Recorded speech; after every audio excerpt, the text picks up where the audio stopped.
Halo teman-teman, jadi saya akan menjawab 4 soal yang sudah diberikan oleh dosen dan merangkumnya. Yang pertama itu ada tentukan satu posisi yang paling krusial dan kompetensinya. Yang pertama itu menurut saya paling krusial adalah direktur marketing karena direktur marketing merupakan patokan berkembangnya perusahaan yang bisa dilihat dari sekian marketing yang sudah dilakukan untuk meningkatkan reputasi perusahaan. Kompetensinya itu ada mengembangkan strategi serta taktik pemasaran, yang kedua ada melakukan supervisi pelaksanaan kegiatan pemasaran, yang ketiga melakukan eksperimen dan analisis yang efektif, serta memantau dan menganalisis perilaku audiens dan konsumen. Yang kelima ada membangun hubungan baik dengan mitra eksternal, dan yang terakhir mengukur dan melaporkan kinerja pemasaran. Yang kedua ada strategi rekrutmen. Yang pertama itu adalah membangun reputasi perusahaan karena dengan membangun reputasi perusahaan, kita akan mendapatkan kandidat yang bagus karena reputasi perusahaan tempat kita bekerja itu menjadi baik. Yang kedua, membangun kumpulan bakat. Dengan talent pool ini, kebutuhan kandidat akan terpenuhi tanpa harus memasang iklan lowongan kerja. Kita juga bisa membuat job posting, pekerjakan perekrut spesialis, mencari sumber perekrutan, memberikan skill test, verifikasi informasi, serta wawancara efektif.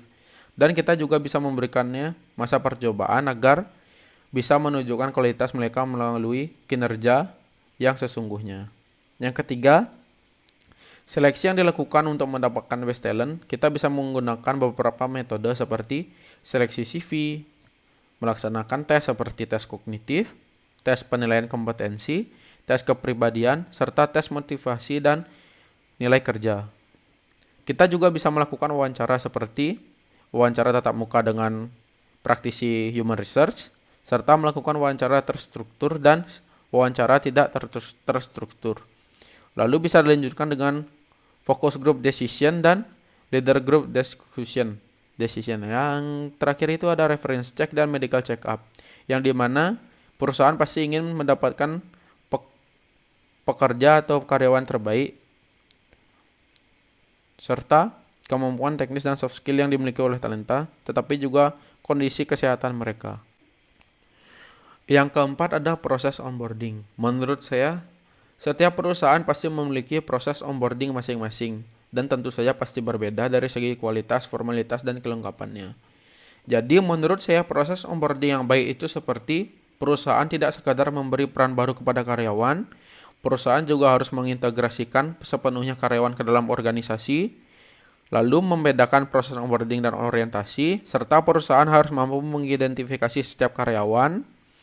Dalam proses onboarding, juga harus mampu melaksanakan pengenalan bisnis yang dimana dengan mengetahui main bisnis perusahaan sangat penting bagi karyawan baru. Dengan begitu, karyawan akan lebih mengerti apa yang akan dia lakukan di tempatnya bekerja. Lalu, kita harus membuat proses onboarding ini sederhana seperti dijadwalkan dengan baik serta disesuaikan dengan kemampuan setiap individu. Lalu kita juga bisa membuat karyawan lebih interaktif dengan melakukan sesi pelatihan searah seperti menonton video atau presentasi. Gunanya untuk mengajukan pertanyaan untuk klarifikasi atau mengajukan gagasan tentang masalah yang ingin disampaikan oleh karyawan. Yang terakhir ada meninjau kemajuan setiap karyawan. Untuk mengetahui seberapa efektifnya proses onboarding ini, perusahaan perlu memiliki semacam standar penilaian untuk mengukur kemajuan tiap individu. Sekian dan terima kasih.